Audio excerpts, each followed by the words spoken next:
Oh, motherfucker, you can't have my cornbread. That's for damn sure. Because if you try to take my cornbread, part 2 of my killing spree gonna begin up in here on your ass right now. If you think about my cornbread, they get the taste out your mouth. That's for damn sure. Now, fuck him. Fuck that. Because I'm from New York City, goddammit. Nobody take no cornbread from me. That goes for you and any other you motherfucking farmers wanna try some shit. You fuck around with me, it's gonna be consequences and repercussions.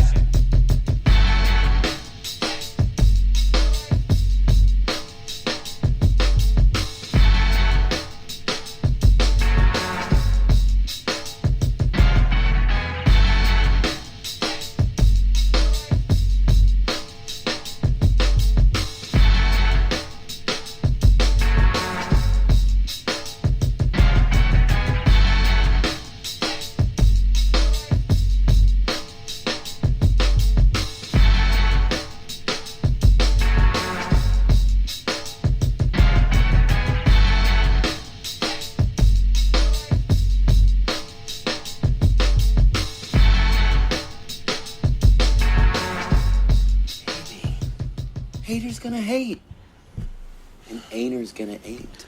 That is not an actual thing. Yo, what's happening? What's happening? Maestro Styles, Trey Frazier, welcome to the Barbershop Sports Talk Podcast on barbershopsportstalkpodcast.com.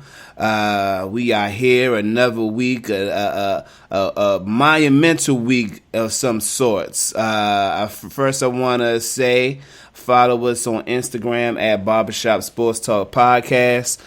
Follow myself at Maestro Styles. And follow Trey Frazier at Trey Frazier. If you're on Twitter, you can follow myself at Maestro Styles. And you can follow Trey Frazier at Barbershop SPOR2. If you're on Facebook, please like the Facebook page. And if you're on YouTube, please subscribe to the channel. Trey, what's going on, man? August 2015 was the birth of this podcast. And to see us go through 200 of these things is remarkable given how we started and the journey that we went through up until this point. So I got to give a shout out to you, my brother. Yes, sir. I'm gonna give a shout out to myself in this podcast. Mm-hmm. We are at 200 episodes. This is a milestone for this show. And man, I feel like it should be more. I mean, it could have been more episodes, but, you know, obviously we had some things go on, but, you know, we still here. I got to give a quick shout out to the homie Doug Stewart. Yes, sir. Because he was one of the ones in the beginning that helped get our platform to where it's at now. I'll give a shout out to the X Squad affiliates also because they've helped along this journey as well, and countless of other individuals, from people that do their own podcasts to even some of our family members, friends, people that have helped us and given us advice along the way. We're greatly appreciative for the support that you've given this show. We're gonna keep giving you that content that we've been doing for the last 199 episodes. And we're going to start it with this one, number 200. We wanted to do some greater things this year. And obviously, because of the pandemic, that's kind of slowed us down a little bit. But we're going to still come strong. Every week, we're going to come strong. We're going to bring the content. Nothing's changed. We're still the Barbershop Sports Talk Podcast. We're still going to say what we want to say. We're still going to have those tough, hard conversations, and whatever the consequences are at the end, we'll just deal with that. So I just got to commend us, you know, for doing this, you know, since August 2015, my brother. Yeah, man. I'll say this, man. When I thought of this idea in my head, that, you know, I wanted to do a podcast, I couldn't think of when I you know, in my mind said, okay, it's a sports podcast. It was really nobody else I thought to do it with. You know, you the one that I can argue with intelligently, even though I don't necessarily agree with all of your points, but at least you can back up your opinion with some sort of sports history or stat, or it's not just, I think this because of something or facts. So of everybody, you the guy I talk sports with. I'd be lying if I said that I thought. I'd be lying if I didn't say I thought we'd be further along. But I also appreciate the journey. Us continuing to go in the midst of maybe not hitting milestones that we thought we were going to hit when we first started. 5 years later and 200 episodes later, that's a real thing. But like I said, I'm never been more motivated to continue. And man, let me just, again, 200 episodes. I don't know anything I've done outside of music for longer than 5 years. In one job I've had. I don't know anything I've done for longer than 5 years. So kudos. I also want to say some of the same things you were saying, like Doug Stewart, looking out, X Squad affiliates looking out, and very specifically, some of the people who are in our chat room every episode, Mocha Bella, Big Care 303, some of the people that have been guests on the show, like Chief Rocker when he was Chief Rocker Jersey Vern when he was a every week call on. I know, right? Yes. Your pops, Mo Cheese, who I understand had an interview earlier this week on somebody's show. Shout out to Mo Cheese and Fish and Real Cast Rangers with who am I talking about? Jungle Brother and That Ninja and Clay Davis. Jungle Brother, That Ninja. Yeah. Yep. Like, everybody who's contributed to content. Michael Telford, Chibs Telford. Yes. Curdy. I don't want to leave out Rick Curdy with down in Charlotte with his thing going on with that movement. Fame at Prospect from Cincinnati. He's almost been like a weekly caller in the past. And my brother from Brooklyn, the Hispanic Causing Panic, he had his own thing going on. Now he's doing something a little different, but he's been, like some of the, when you was out, because you had some personal stuff to take care of.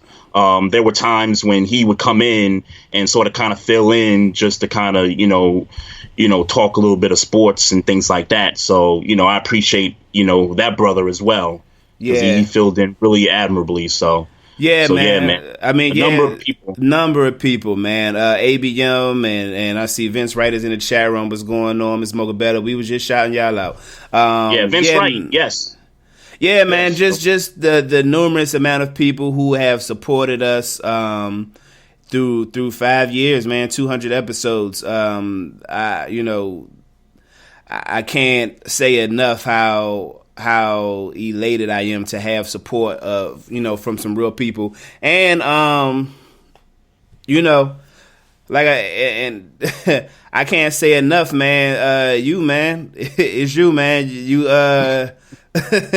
my brother, and we gonna keep it moving, and we gonna keep it moving. It's tough. They say that you shouldn't do business with family members and and close friends and things of that nature. And we've managed. We've managed. So I enjoy the idea of knowing that we are an anomaly. We're an anomaly in the sense of we can do business as family. I don't know what happened to Trey. Trey just got kicked off the line. I don't think I did it this time. Yeah, man. So I appreciate all of y'all, man, and we gonna keep moving. We gonna keep doing what we doing. RC, I see you, man. We appreciate y'all, man. We really do appreciate y'all. And we gonna keep on. We gonna keep on doing what we do till we don't want to do it no more. And that's just real. That's just real. That's Trey. That's Trey. Yeah, he got kicked out. Yo, I don't know what just happened there. My computer just went blank, and it looked as if it was trying to reset itself. Right. So I that's the first time that's ever happened. Well, that was not a Wi-Fi issue, by the way. All right. Well, we we still got the we still counting on the weekly Wi-Fi. Yes, yeah. And that's because Verizon won't send texts out. Yeah. I wasn't doing that to shade you. Yeah. Hey, I wanted to make 2 points though. Before we moved on, I know you mentioned Mo Cheese had a interview on a show over the weekend. I wanted to shout that show out because I actually listened to Mo's interview on the show, and I actually called in. It's just a couple brothers and a sister that do the show. It's called the Tiger Park Show. Okay. It's an X Squad affiliate. You can check them out. xsquadaffiliates.com. They're also on the X Squad Radio Network, and they come on Sundays. I think around 1 or 2 o'clock or something like that. I can't remember the exact time, but I do want to give those brothers and that sister a shout out. And great interview, by the way. Mo Cheese, hold your head high, man. We want you to come home soon, man. I know what you're going through. I know what the people, that are getting paid the big bucks are trying to do to, make sure that does happen, that you come home. Just keep holding your head high, man. It was definitely good to hear that man's voice, and we praying for you, brother. Yeah, we're praying for you for sure. And I just want to say it publicly, Trey, man. You my brother. I love you to death. But as a 36-year-old man, or get ready to be 37, I don't love you enough, and you are not my brother enough to ever have an orgy with you. I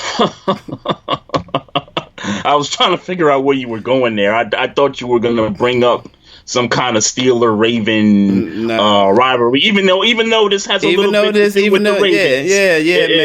It's Raven related, and I didn't expect us to talk about this. I thought we were going to talk about something a little more serious to start the show off, but we can get into we can get into it since the title of the show is what it is. Yep, I'm just not gonna. There's not gonna be a situation during pandemic or anything where I'm gonna have a girl and I'm gonna ask you,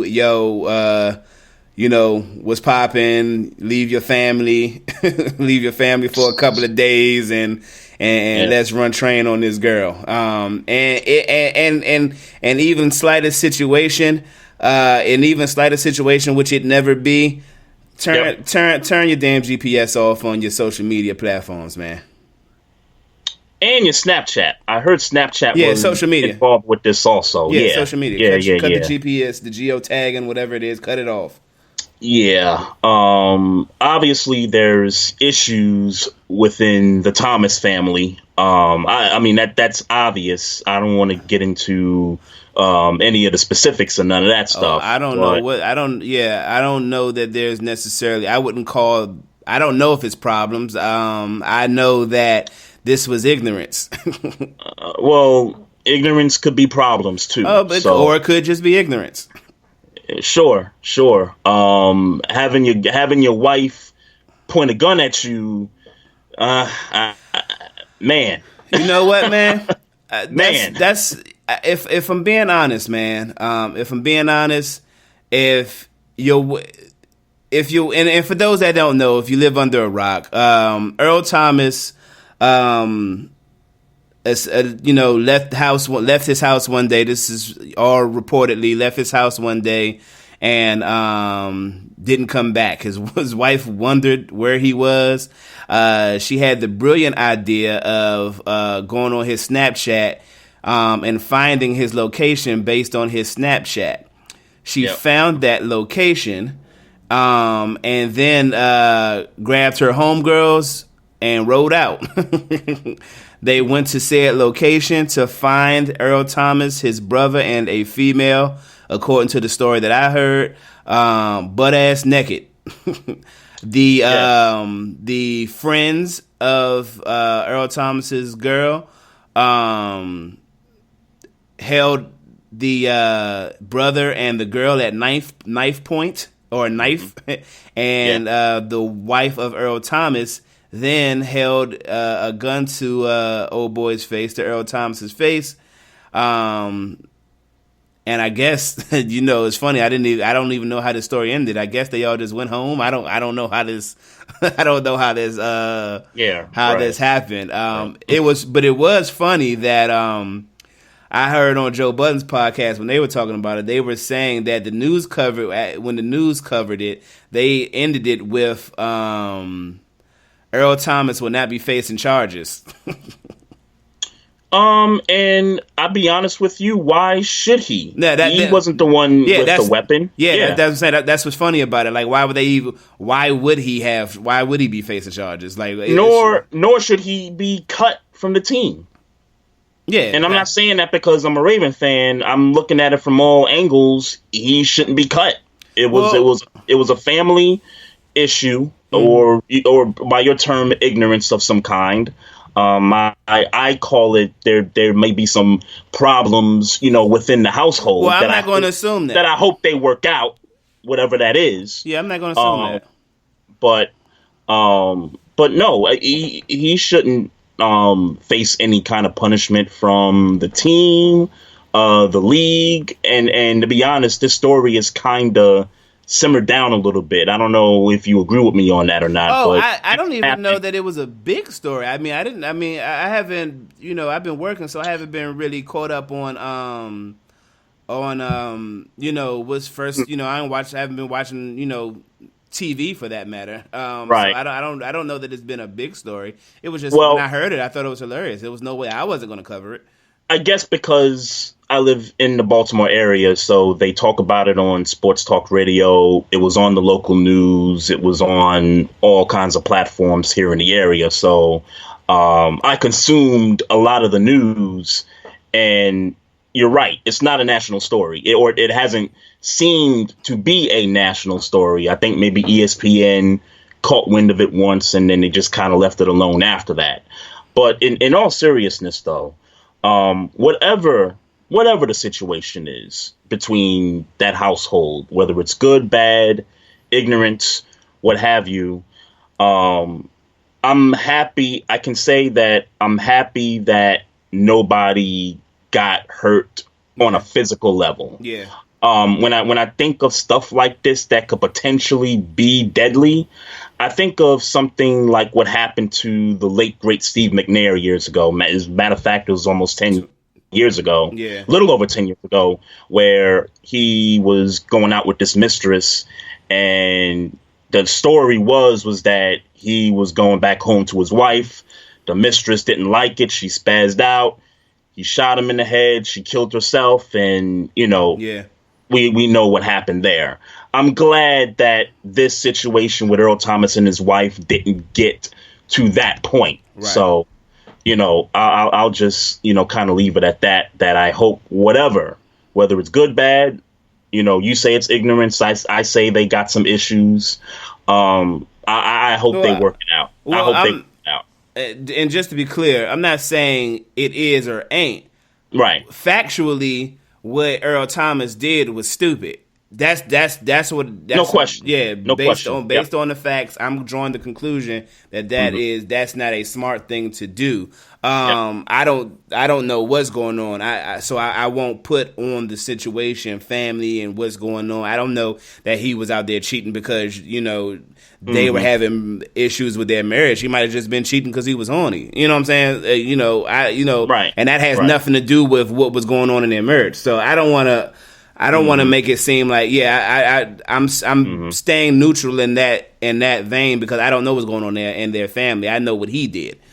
Understood. And we don't know either. Yeah, I know how she reacted, right. And let me say this about how she reacted. That is how I was raised. Mm-hmm. I was taught that's an acceptable reaction. So I didn't feel no kind of way about it. I like I said, I mean, maybe did she? I don't know. If your man is cheating, you go get him. That's how I was taught. You know what I'm saying? That a woman going to get their man from doing some stupid shit is what women do. So I don't. As long as she got the control, as long as she can maintain that, you know what, just point it at him. Don't. Yeah, she ain't shoot him. Don't do nothing crazy. Yeah, don't do nothing crazy. Yeah. So thank God for that. Thank God for that, because that would not have been the story would have ended very differently than it has now. And I get the vibe that, and just based on the fact that it hasn't been covered and it's not a big story, gives me the confidence to say that it was handled. That was handled well. She went in there. She was in complete control of what she was doing. And right. You know what I'm saying? And and as far as I know, they good as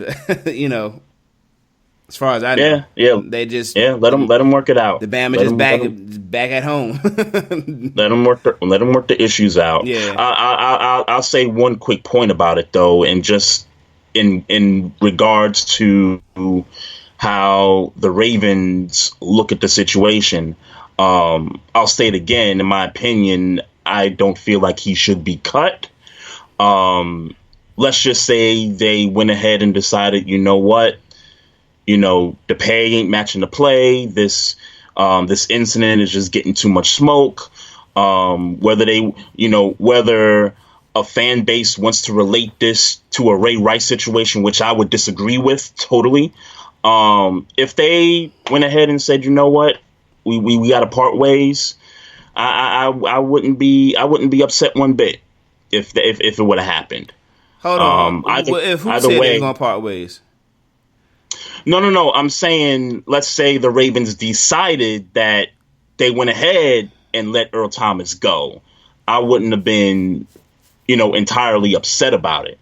I think if I were in your situation, I'd be upset about that. I wasn't impressed, and if we're just talking on the field stuff, I wasn't impressed with his play last year. I think some of the other guys in that secondary, I thought, performed a lot better than he did, just in terms of just performance, not because of the position he played, but just in terms of just personal performance. I thought it was Okay, yeah. But again, my stance is that based on this situation, he shouldn't get cut. I'm gonna be clear about that. But if they went ahead and did it anyway, I would have just been like, all right, okay. They did felt like they needed to do in that situation. So let me say what's up to Chief Rocker, who's in, and we appreciate the love, man. We was just saying about you, man. There was a time when you was our local, our weekly call-in, man. And, you always bought that content. You always bought that content when you was on, man. Chief Rocker, man, yes, we appreciate you, bro. Yes, sir. Wait a minute, show. Jelani, man, we see you. Another dude that we have, he been around, man. Shout out to Jelani, yep. Yeah, Shout we out to appreciate y'all, man. We truly appreciate y'all. Yep. Hey, Maestro, can I get into Ahmaud Arbery? Can I get into that story? Yeah, sure. If you're ready to have the sad, and if you're ready to have the sad conversations now. There's the sad conversations, and there's more behind them. So it's it's a sad conversation to have. Another black man gunned down recklessly for no reason, just because he was jogging in a white neighborhood. I mean that's pretty much based on the facts. That's just how this thing has, been portrayed out to be. So I do want to give a few shout outs in regards to this. Obviously, rest in peace to Ahmaud Arbery. Shout out to his family and, condolences to the family members and anyone that's, been affected by this. I do want to give a shout out to the NFL Players Coalition for signing off on a request to the federal government to conduct this internal investigation on a couple things. Number one, why did it take us as a people to see this video before you guys as law enforcement reacted? Number one. And number two, this third accomplice that took the video in the first place, because he's tied to this. Like, they're saying that he's tied to the two dudes that gunned him down. What's his role into all this? So I give the Players Coalition props for that. I do want to say that Tom Brady applied his signature on this as well and made it known that he's signing off on this request to the federal government for them to, further conduct this investigation here. So, Maestro, your thoughts on that?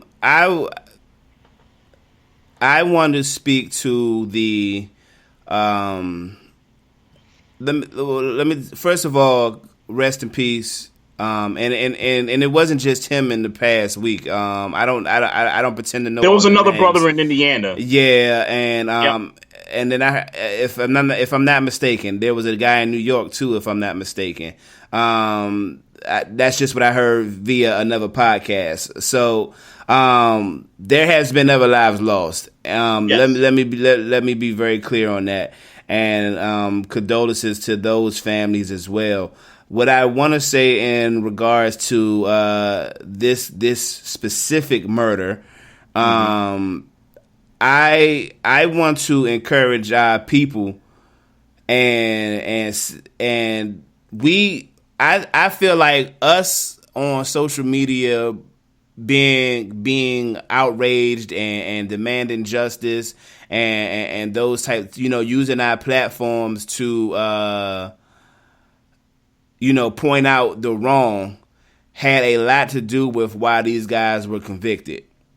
And what I would say to the people who give a fuck about justice and things being played the right way and being done the right way and people not doing things like this is that we got to keep using our voice. We got to continue to use our voice. When we see something wrong, we need to, as a collective, continue to point it out and come together as a collective and point it out, because illuminating the issues is always going to be the first step in these situations. These situations are not going to stop happening. I want to be very clear. About what my stance is. It's going to keep happening, and it's our job to keep putting it out there and then taking it to the next step, whatever the next step is, because we clearly don't know what the next step is. We get to this point, and we've gotten to this point, particularly in anywhere from 2015 to 2017, 18, where this was happening at where it was happening on the mainstream. Where these were being reported a lot. Yeah. 2015, 2016, and then sort of the reports sort of kind of died down a bit. Yeah. But in the back of my mind, I know that these things still happen. But I'm saying it to say is that we need to continue to use our voice to say what we want, after having or listening to several conversations, because I haven't been able to, or I haven't talked to a lot of people about, these situations. Mm-hmm. What I know is, or what I've gathered is that once we come with an idea about what we want as a collective, we need to voice that. We need to air that out. What do we want? What we not going to tolerate? And we need to keep on making that clear. That's the first step. I know a lot of folks is like, well, the next step is we need to, police the neighborhoods, and we need to be ready to shoot, and we need to be ready to do all that. I don't know if that's the answer. I don't know. I know at some point as a people, and I don't mean black, I mean people who just ain't with the bullshit. We need to start coming to some conclusions and start making these conclusions and start making these demands known. Because we did. I feel like we did get these dudes convicted. I feel like our influence did get these cats convicted. And I want to applaud the community for that. Mm-hmm. But now that we know we can do that, we need to know that we can do some other things with our influence. Absolutely. And I think that next step, obviously, the family wants justice served. They want these guys to go away served. We do. We want justice. We want these guys to go away for a long, long time. The sentencing has to be right. And I guess the question is, how do we go about making sure that the prosecution and the grand jury sees fit that this was, one, a despicable crime, and two, that there was no justification for what happened. Like, they're gonna prove reasonable doubt. They're gonna say they feared for their life, which is what I think Vince Wright had or RC had said in the chat, that they used the words "I feared for my life." That doesn't sit well with me. I understand why he's saying it, but it doesn't sit well with me. But yeah, we need to find a way to somehow make sure that the prosecution sees fit that these guys, for a long time, go away, even if that means you got to do the death penalty, or they go away for 25 or 30, and I'm not even sure that's enough. I'm not a criminal law expert or anything like that, but I know in the past when guys have gotten off or have gotten light sentences, it's just not the results that we want when it comes to these kinds of hate crimes. It just hasn't. So, yeah, I was gonna say something else. I did want to say that I watched the interview last night on CNN with Chris Cuomo, and he had the lawyer and the third person of interest in all this. I think the guy's name is Roddy Bryan or something like that. That the guy that was doing the video from his truck. Yeah. And one of the things that really disgusted me about the interview, first of all, it was pointless to even have the guy on, because the guy barely said 10 words throughout the entire interview. I mean, it was just really all the lawyer pretty much kind of doing all the talking here. Yeah, I get that. Yeah. I mean, I totally understand, the lawyer's supposed to stick up for the client. But to me, the interview was just sort of kind of useless, because in the end, we really, or at least I felt like I didn't learn anything coming out of the interview. It was just more so him sticking up for his guy, him claiming that he has no connection with these two other guys, and he lives in the neighborhood. His house is across the street from these two guys. What's the deal? And then there's simple questions like, okay, if you took the video and we understand that the importance of the video is what it is, why didn't you call 911? And the dude couldn't even answer that. The lawyer couldn't even, they couldn't even answer that, one simple joint. So, needless to say, that was just, it was just a waste of my time, to be quite honest with you. And again, it's just more the reason that, if the third guy doesn't get most of the smoke, then at the very minimum, these two guys that actually did the shooting, they got to go deep under. Yeah, but I don't know about most of smoke. He ain't killed nobody. He didn't. He didn't. So I don't know about most of it, but there's something obviously up. Well, I'll say this, because whether he was included in the murder or not, meaning, whether he was or wasn't. Well, let me say this: if he was friends or clicked up with them other two cats, because this could have been a situation where he was like, "Yeah, watch what we do to him," and they videotaped it. But that would be stupid. But I've seen stupider shit in the world, so that's possible. Now, if it's that situation, then he need to go to jail. If it's just him being a bystander, then he should certainly pay some penance. I don't know if it's not punishable by law, but he should certainly pay some social media penance or some type of penance for not calling 911. But at the same time, we wouldn't have seen this video, and maybe this outrage wouldn't have happened. We've been over the 200 episodes we've done. We've been consistent, and man, once you see that video, that changes the whole shit. So that could have very well been the catalyst to the outrage that we had as a community in social media, and eventually getting these two guys brought in. Now they haven't been convicted yet, is what I read from, I believe, RC, but this is a step, and thank you for a step. Now we need to finish the job. Yeah, gotta finish the job. And what was this guy's role in all this? And again, we acknowledge that this dude, he took the video. This is what got these guys arrested. So there's no question that without that video, we're not talking about this. There's no question about that. Probably not talking about it, right? Right, we're not talking about this, but we need to know, hey, were you just strolling down the street? You had your video on already, anticipating this?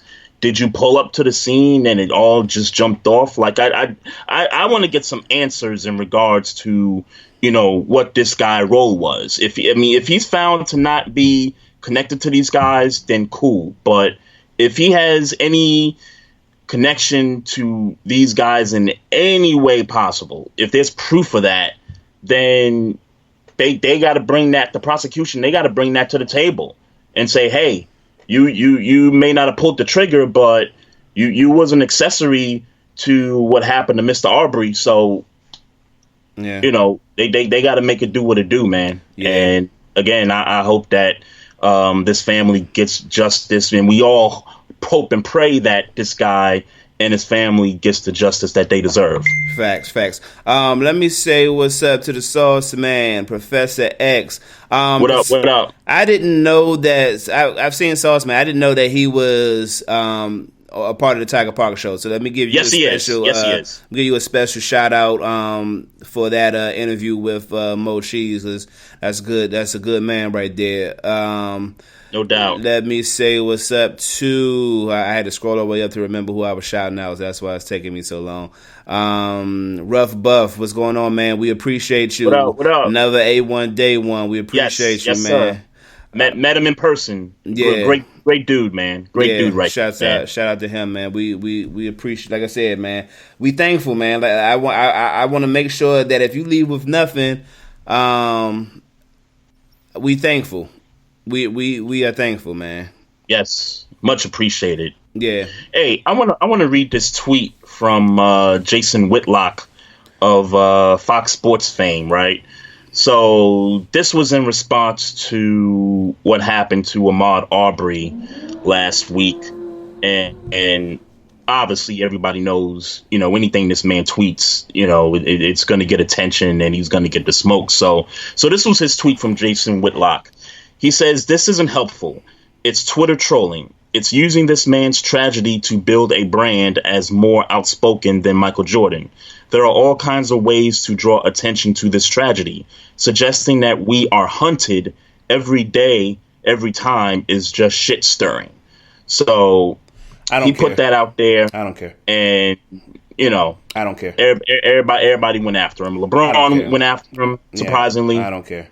And a whole lot of people, just... He entitled to his opinion. I'm not about to get that bitch. I'm not about to get that no daylight. God bless him. I was gonna say you called him a bitch. I mean, I was like, you sure? You sure, man? No, I'm not. You're not. But All right. You're not getting no. God bless him. All right. And he could still, and let's be very clear, he could still be a bitch, and I hope that God bless him. So God bless him. Yeah, I'm not surprised at his response to this. Yeah, sorry.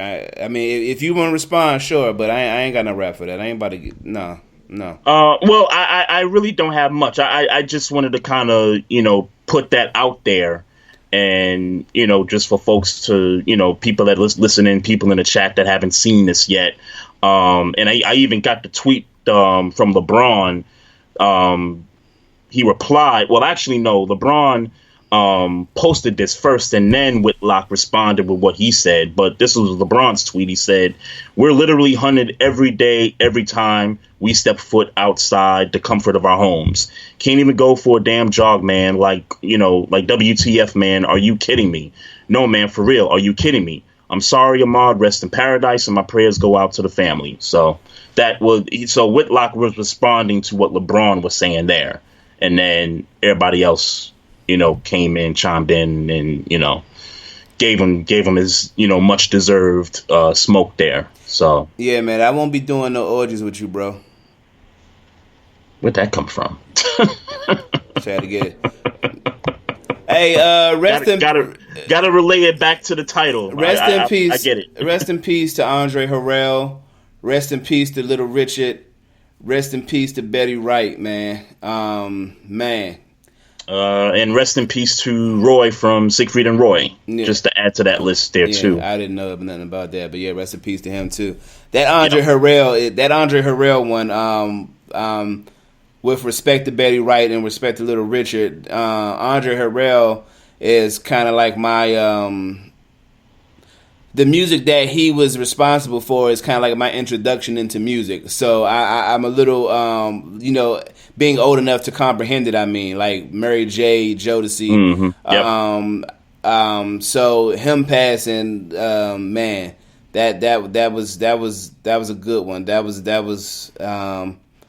deep. And he was young, man. Like, yeah, considering I had never found out what the reasons, for his passing was.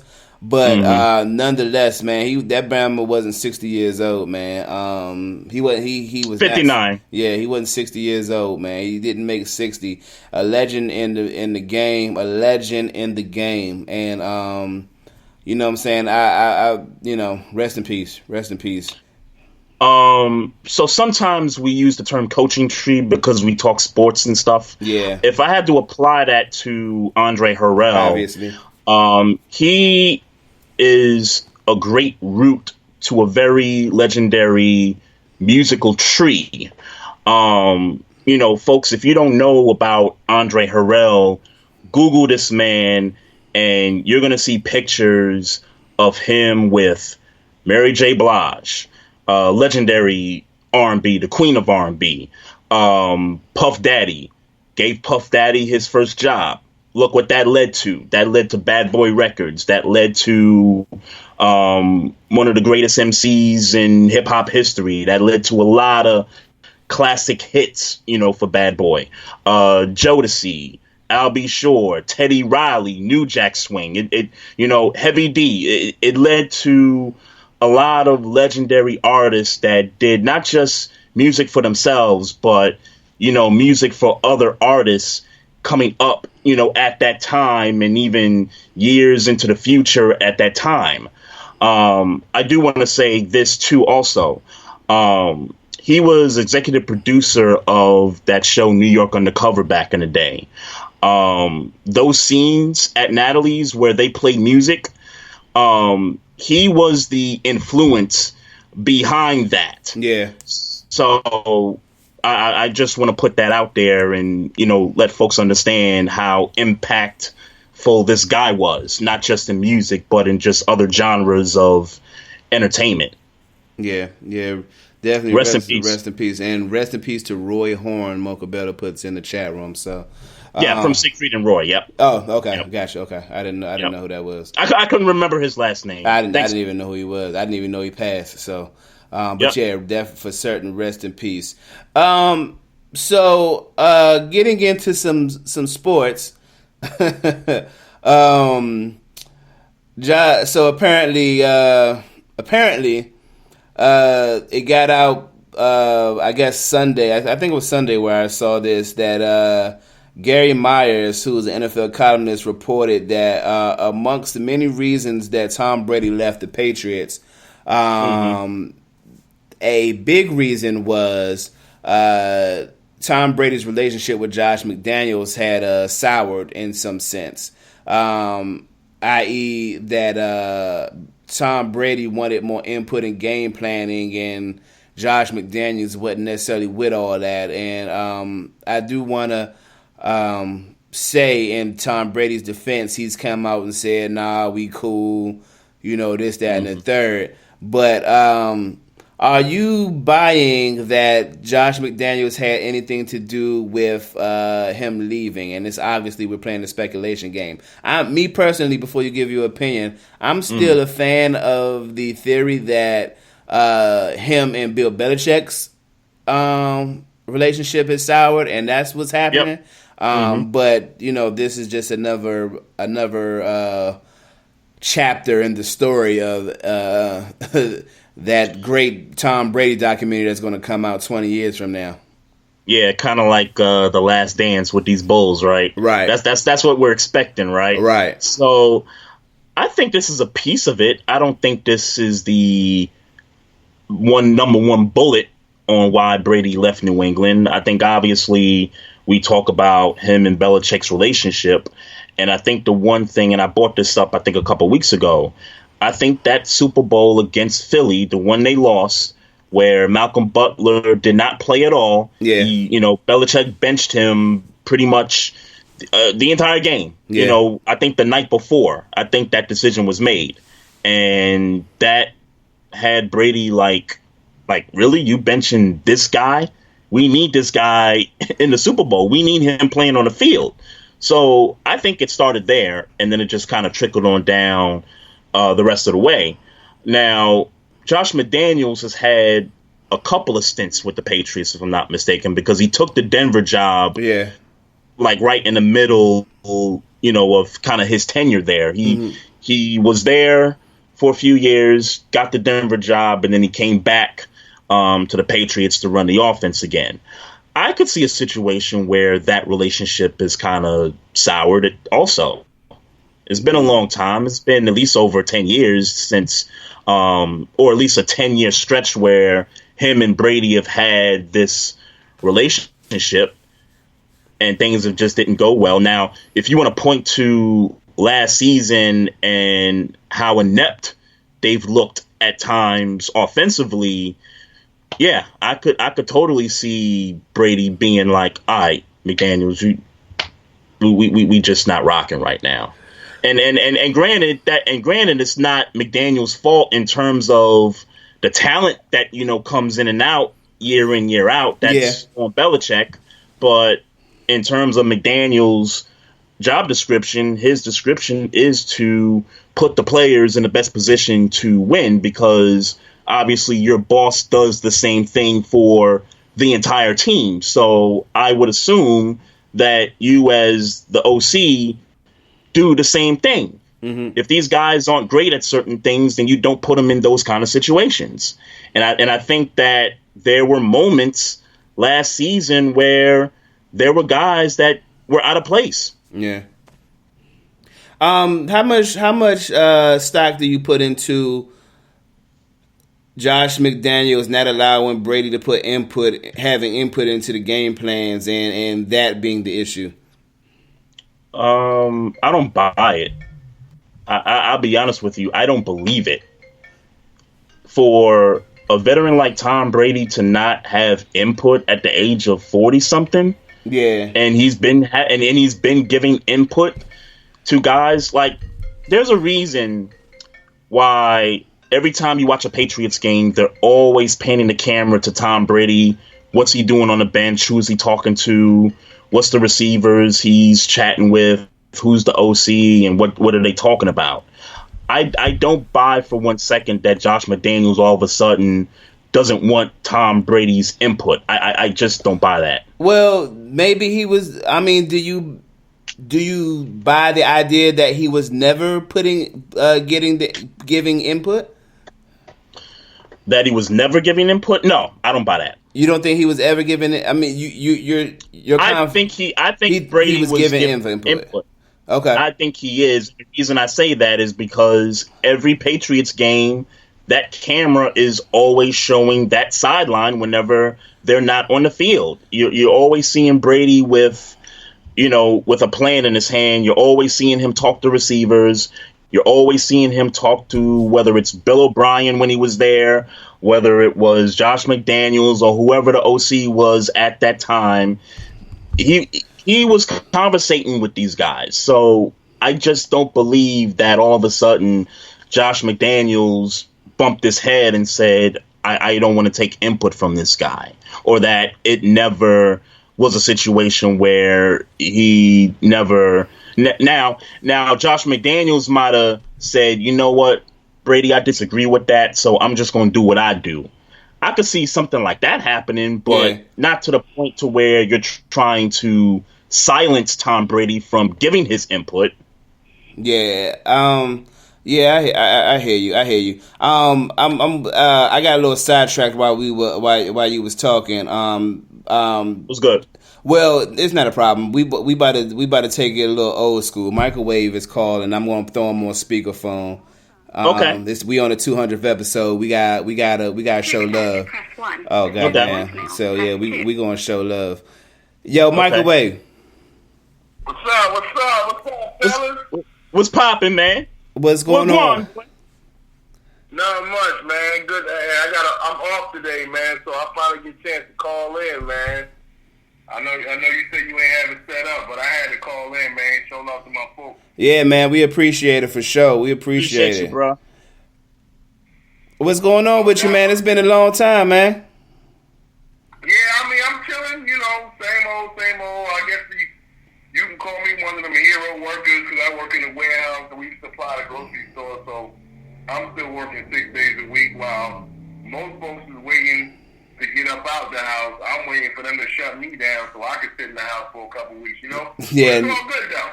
Nah, I'm working too, bro. So I'm outside too. I'm outside right with you, man. So, and I give you a little. I give the listeners a little stir into my personal life. I'm in people's apartments and in people's homes fixing things every day. So, I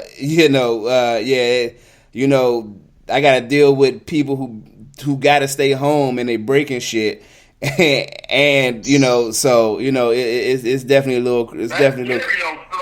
Yeah, scared as hell. Scary. Because you don't know where them folks been. Right. You gotta go up in there. And yeah, okay, of course, you when you fixing something, you don't know who touched what. Exactly. They got me. I'm spraying everything I walk past with bleach, man. It's never enough bleach around here for me. Well, what's up with you though, Trey? Hey, man. Been working from home, man. I've been playing a role of school teacher and employee at the same time, school man. Teacher shit. Oh man, I forgot all about doing school teacher shit. Yeah. I got a 3-year-old and a 5-year-old, and man, if there's anything that's more challenging during this pandemic, it's that. It's trying to put the school teacher hat on and it's trying to put the employee hat on, all in the same day, 5 days a week. Shout out to the school teachers, man. Yeah. We really appreciate what y'all. Shout out to the school teachers because, down here, this is the last week of school, so my daughter says. Look, my wife just verified. This is the last week of school down here, but other than that, you got a lot of folks who finally understanding how important it is to teacher's job. Man, look. You gotta sit there and do that for your kids yourself. Yeah, I'm another tidbit about my life. I actually had my one of my neighbors was actually one of my kids was my kid's teacher at a point in time. So we speak. And when this shit hit, man, I had to text her like, "Hey, look, I need some help. Like, thank you. Thank you for everything you do. I ain't never about to come at none of y'all sideways unless y'all on some bullshit, because, man, this trying to teach these, like, I'm just teaching my two. Imagine trying to teach, 25 motherfuckers that ain't got no common sense and got their own sensibilities based on what they was taught at home, man. Like, I can't imagine." Exactly. What's crazy is, like, not to say, so I'm not going to use the word bad. You never realize how annoying your kids are until they don't got to go to school and you got to have them home all day. Yeah.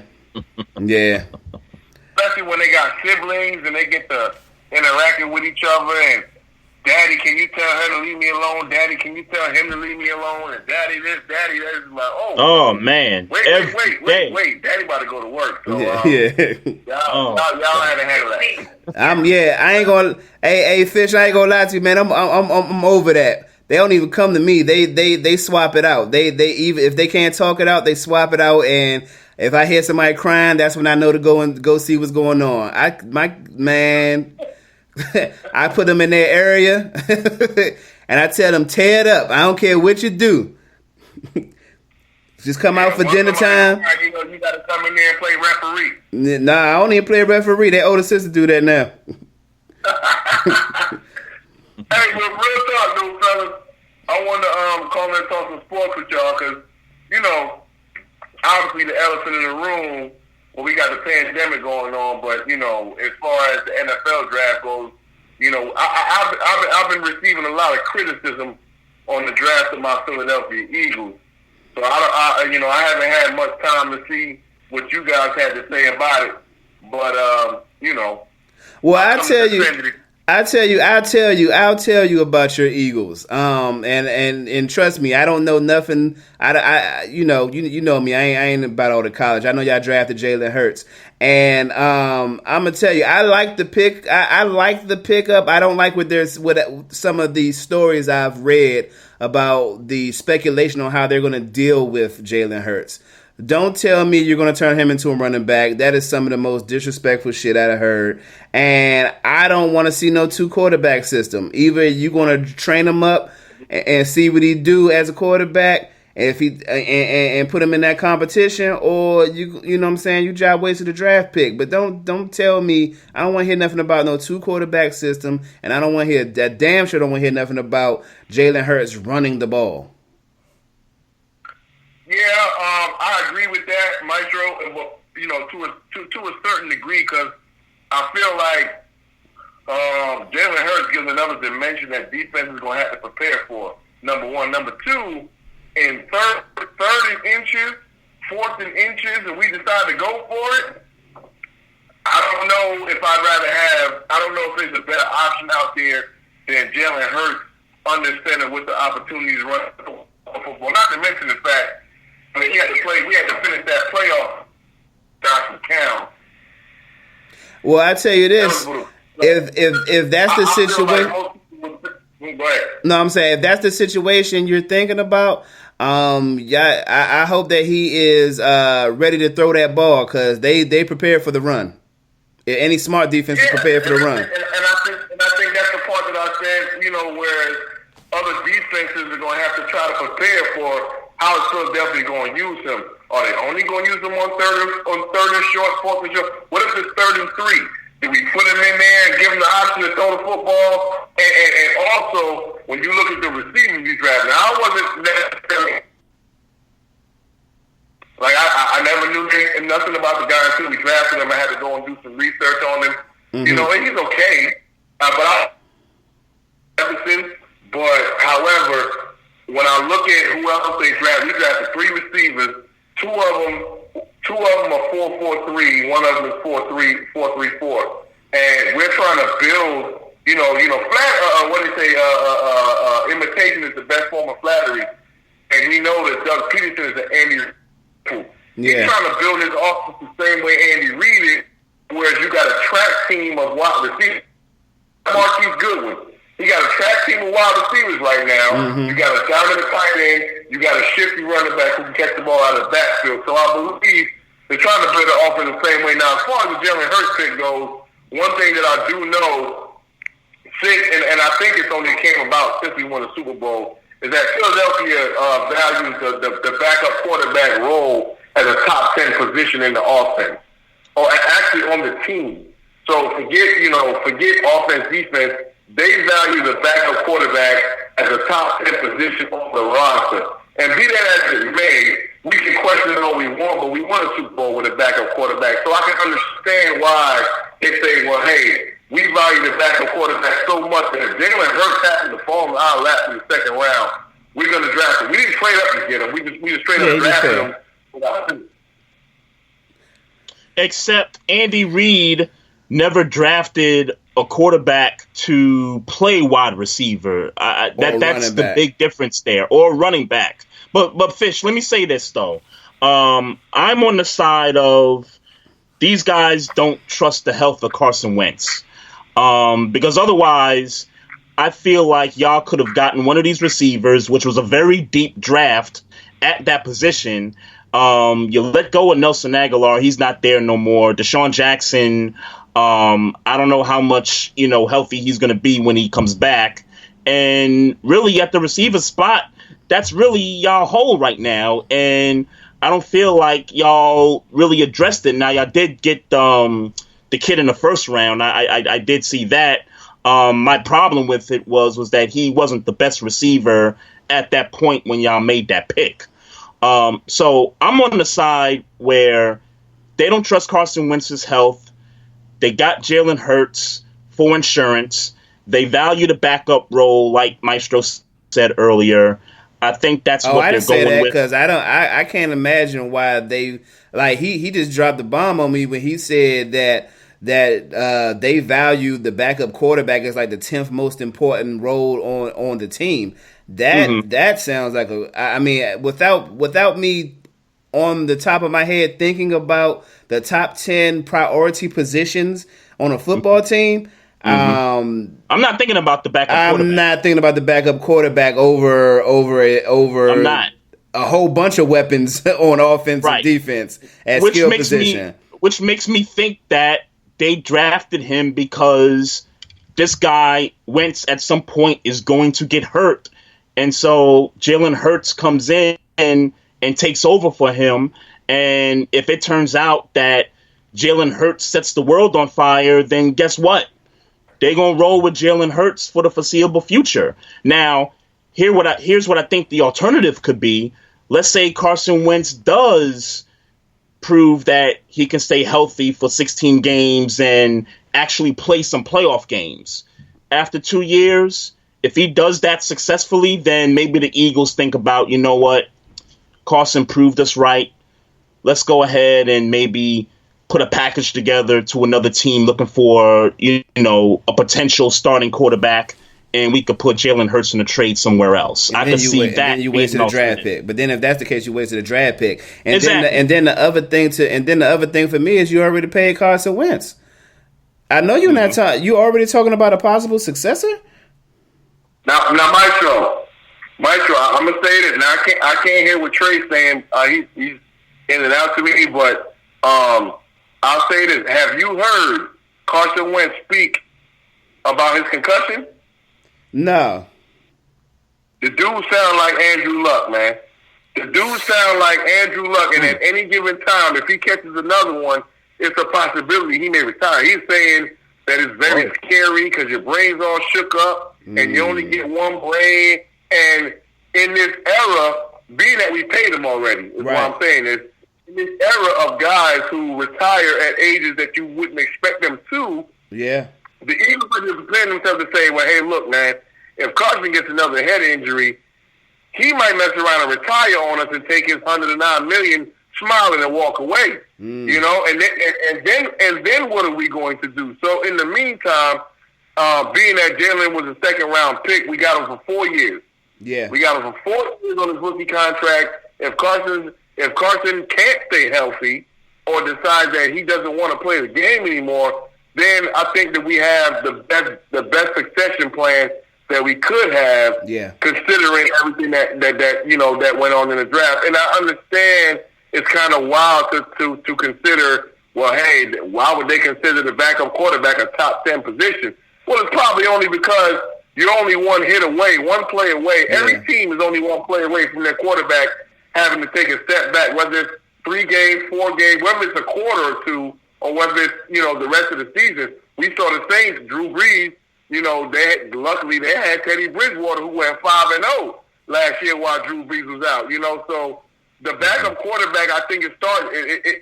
To me, the backup quarterback right now is starting to have more value than running back overall. Man, the microwave with the exclusive. That's a hot take for damn sure. Man. That's damn. I ain't hear that before. I'm trying to get ahead of it, Shro. I like that. No, I like that talk your shit. I like that. No, I like that. Okay. That's a good. I didn't know that that conversation. I didn't know that information about Carson Wentz. And I tell you this, man. It sound like more of what Trey was saying though. When you telling me this, they don't expect this dude to be healthy. Nor do they expect him to finish the contract. Yeah, right. If he's not healthy, he's going to end up walking away and saying, I got $109 million. Why do I need to continue to do this? And from what I'm hearing, Carson Wentz is more of an intellectual guy than I paid him to be. I paid him to be, this hunting guy, go out there and shoot birds. But they saying Carson Wentz is pretty quote unquote intellectual. So, he values his brain more than we would think. He's not just a meathead football player that's going to go out there and put his life on the line. Not only that, is that now that he's thinking this, how will it affect his play? He's not going to go out there and get the extra yard. He's not going to go out there and make the extra play. So is that going to make him still valuable, or will that decrease his value moving forward to where we can say, well, look, at the bare minimum, things don't go right. We got Jalen Hurts, and we have a successful. And when we talk about somebody who's played in big games, we have a successful backup plan. And hey, look, if Carson Wentz happens to play another 15 years and he does well, we'll trade Jalen Hurts and all that good stuff. But, he'll have a chance right now to fully develop and possibly play between 2 to 6 games per season. Mm-hmm. Yeah. And some of the things you've talked about, Carson Wentz holding back on, will he go for the extra yard and all that? Those are the things that made Carson Wentz a good quarterback. Who Carson Wentz is. Yeah. Who would have thought Andrew Luck setting the precedent for early retirement for quarterbacks? I would have never guessed that. Yeah.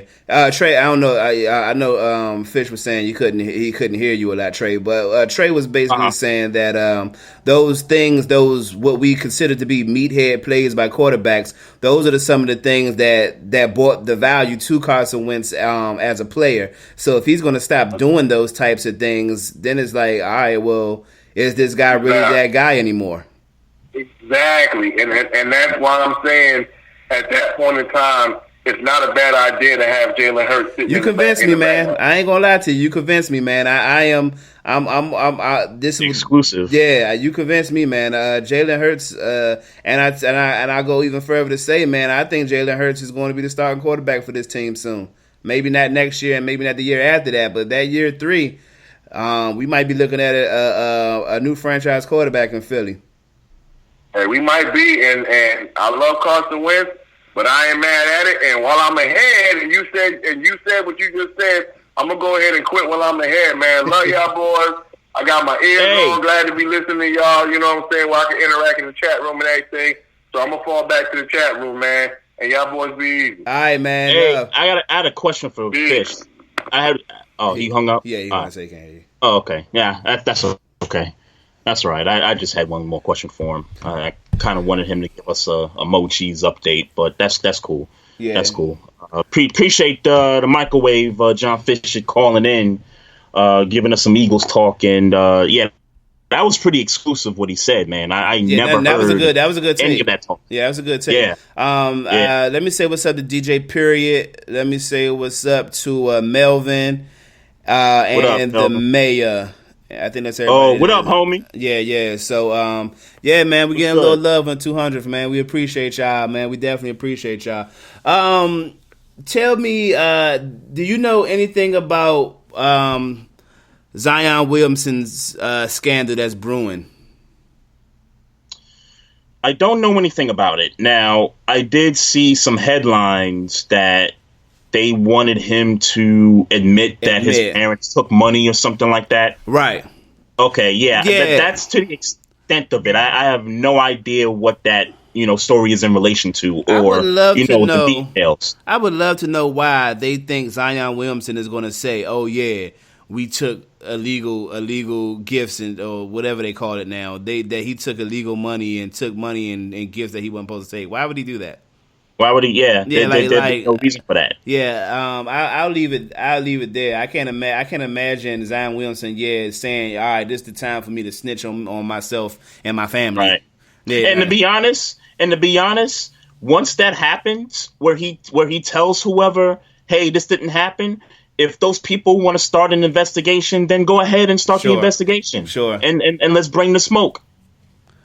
Yeah, but I did hear, and tell me if I'm wrong, I did hear that we are closer to college players being able to get paid off of their likeness nationally and not just in California. Yes, I did see that. So they can actually start their own brand. They can make a name for themselves. They can pocket money for their own being without the NCAA, stepping in and saying, hey, you can't make money off of your name and all that stuff. So, yeah, that's going to be into effect, I believe, starting this year, if I'm not mistaken.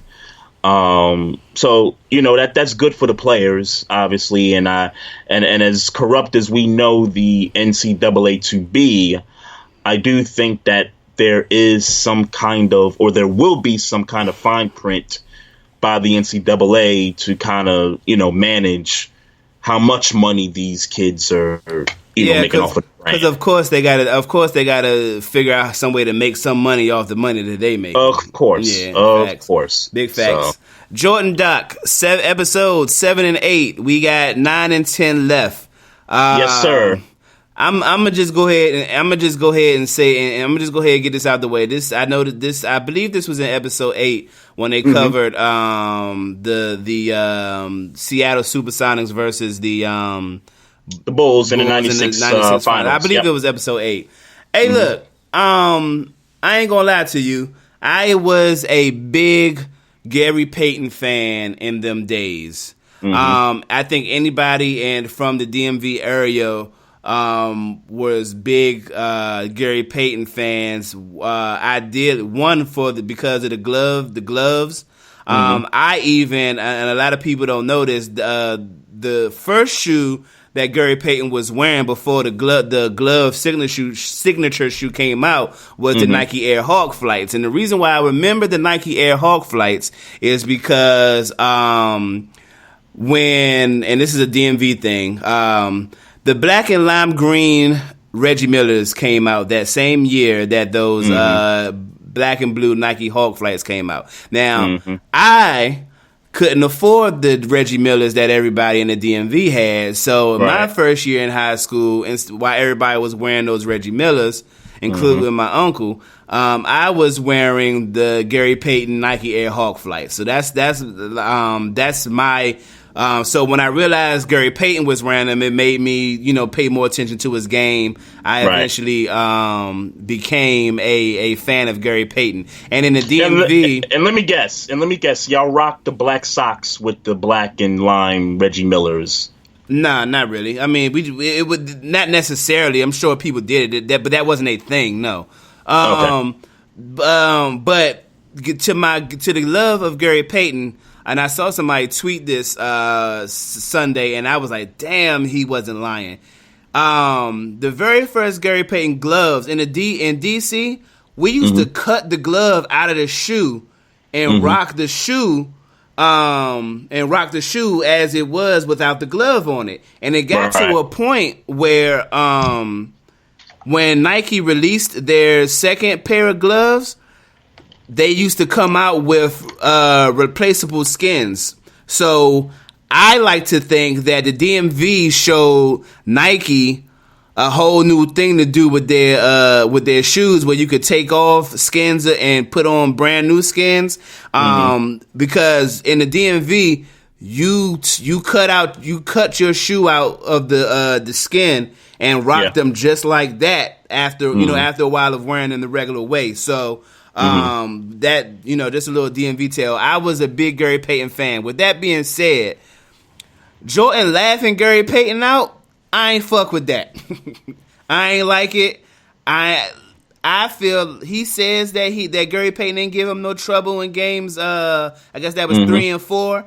I disagree. I think he did give him troubles in 3 and 4, and I think Gary Payton was right, and that's my take. Well, the footage was clear.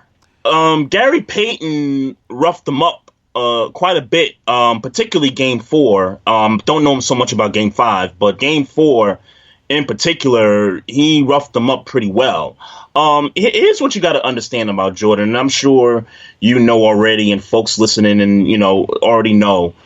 Jordan is not going to give his opponent any kind of leeway to make you think that Gary Payton got me. He roughed me up a little bit. You throughout this whole documentary, you never really hear Jordan. He gave Jordan it up to Isaiah, dog. He gave it up to Isaiah, though. He gave it up to Isaiah. In the beginning, yeah, before he started, racking off titles and stuff. I'm talking about during. I want to be clear about that. I'm talking about during the title runs that they've had. You notice that he's never gave his opponent any kind of credit for how they played him. No, but this was retroactive, though, and I'm cutting you off intentionally. This was retroactive. This was during the documentary, they handed Jordan a tablet of what Gary Payton. Yeah, I'm not talking about Jordan saying that during the series. Of course, you're not going to say it during the series. I'm talking about now. 500 million years later, he's still saying that Gary Payton didn't give him no trouble. He at no point gave Gary Payton his props during that finals. And that's my point is that this is who Jordan is. I'm sorry if I didn't make that clear in the beginning. Right, but this is what he was. This is Michael Jordan. This is who he is. But retroactively, he gave Isaiah Thomas his props. In this documentary, he has given Isaiah Thomas his props. Why do you think he gave Isaiah his props? Why do you think he did that? Because he respected what Isaiah Thomas did. And he's saying he don't respect what Gary Payton did. Why? Why? Are we talking from a defensive standpoint? Are we talking about Isaiah Thomas playing defense on Mike, or he respects Isaiah Thomas's contribution to basketball, and he said out of his mouth, that beside is Magic and it's Isaiah.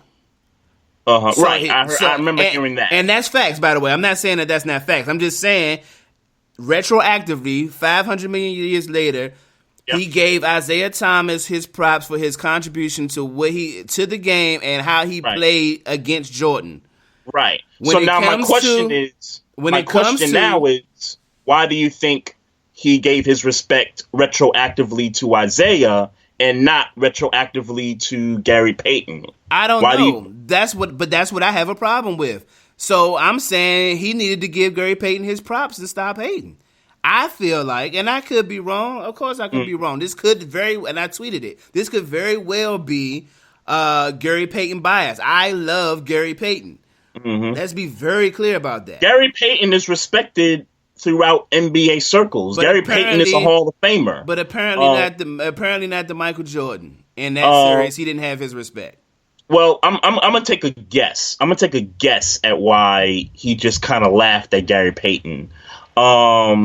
I think Jordan talked about everything that happened with his dad. I even think he said it after he handed the thing back to the gentleman, and he was saying, yeah, I had a lot of stuff going on in my mind. And whether we believe that to be I don't believe it. True, or he was just, bloviating that out his mouth, whether we believe it or not, let's be real. They were up 3-0 on the Sonics, and to my when Gary Payton started guarding them, they won them next 2 games. Sure. And my whole, I was going to get into that series because I do got a problem with George Karl not electing to put Gary Payton on Michael in those first few games of that series. Looking back now, but I just think that I think in that moment they were about to sweep the Sonics, and I think Michael was pissed whether the narrative was, oh, they were just taking their foot off the gas, or oh, they just wanted to wait until Father's Day, because I think it was Father's Day, that game 6 they played where they clinched the series, and we see Michael on the floor with the basketball and tears and all that stuff. Like I'm hearing stuff like that, like they planned this. Like I don't believe they planned that. I believe that in Michael's heart of hearts, they should have swept the Sonics, and like you said, Gary Payton got all up in them. And, that series shifted, for a couple of games before they closed it out in game 6. On Father's Day. Father's Day, yes. So it took and let's be clear. It's not that I'm saying that the Seattle Supersonics would have won that series. But what I am saying is that on that what I am saying is I feel like Father's Day, that big emotional, situation that he had going on, he felt like he had the ball in that game 6, and he did to close it out. But had it been on June 17th, maybe we talking about a game 7. That's all I'm saying. Sure. That's all I'm saying. No, I get it. I just think that in his mind, that series should have been a sweep, and they let it go 6 when they could have closed it out in a sweep or game 5. Yeah. I just didn't like that. I didn't like that. Right. And I agree that I don't think it would have made a difference in that series if George Karl had did the right thing and put Gary Payton on him defensively. I think the series would have, maybe the journey throughout the series may have been different, but I don't believe the outcome would have been that the Sonics would have eventually won the series. And let me say this. I'm sorry, Trey. Let me say this. Obviously I was a young child when this was going on. But they were saying, based on the documentary, they were saying things like they were so undermatched and this was supposed to have been a sweep and womp. I think they had Seattle fucked up that year. What do you mean? I think for everybody to be like this was going to be a sweep, and I'm talking about the media and all that. They were saying coming into this series that the Bulls were going to sweep the Sonics. Right. I think from jump they had Seattle fucked up. And another thing that I was looking forward to seeing, and they didn't show this clip in the documentary. So but I remember this like it was yesterday. So game one. Do you remember how the first basket was scored? Game 1, and what happened? Don't. Okay, I don't. So game 1, Gary Payton stole the ball from somebody with Jordan. And, he ran the fast break with Jordan chasing behind him. Okay. Gary Payton dunked the ball and then mugged Michael Jordan going back down to play defense. You remember that? Okay. Yeah. You remember that? Okay. Yep. It's starting to come back. Why was that not in the documentary? Why would we not show Gary Payton getting his shot? I'm just saying, man. It might be Gary Payton bias. I'll admit that it might be Gary Payton bias. It's definitely Jordan bias that he was like, hey, don't show that clip. Yeah. I think there's little I'll give you another example of that, Maestro. So maybe it was in episode 7 or maybe it was last week, but when they were talking about the Bulls and Knicks series, the one where Michael wasn't there in 94. Yeah. And the Bulls, we were up 2-0 on the Bulls in the game that Scotty said he wasn't going to come in the game because Phil drew up a play for Tony Kukoc instead. Yeah, which was bullshit. Right. nonetheless, he hit the shot. Yeah, true, but it was still bullshit. Which is crazy. But that was still bullshit. But imagine if he didn't hit that shot. Yeah. You know what I'm saying? But to get to my point, so it's amazing how, and let's keep this in mind. I'm a Knicks fan, and I was happy that they won that series and all that, even without Michael being there. But legitimately, the Bulls could have got us that year. Mm-hmm. I mean, they were a really good team. Now, they were constructed differently. They, ran plays differently because Michael wasn't there. But they always go back to the Hugh Hollins call in Game 6, I believe. They always go to that as being the difference in whether the Bulls really had a chance or not. I'm surprised that they really didn't talk about that particular game with the blown call. I'm really stunned at that, and I think it goes back to what we were just talking about with the Gary Payton highlight. Mm-hmm. I think Jordan wanted to keep some things out of the documentary because he didn't want it to be portrayed as, the Bulls, we're going to do this without MJ, or that, Gary Payton did this, to MJ. Like, I think there's some of that going on. I really do. Yeah. Shout out to, I just want to get Thorny's, I want to say what's up to Thorny Switch. I what's know up, he was in the middle of a point, but I want to give Thorny Switch a shout out too, as we on our 200th episode, man, because she was my podcast wife early on. Like, I had if I ever had a podcast wife, how you have a work wife at your job. Yep. Thorny used to be my podcast wife, so I definitely want to shout her out. I remember our trip to Atlanta back in 2017, where we actually got Thorny Switch on the phone that day. But that don't count. I know phone shit don't count to me.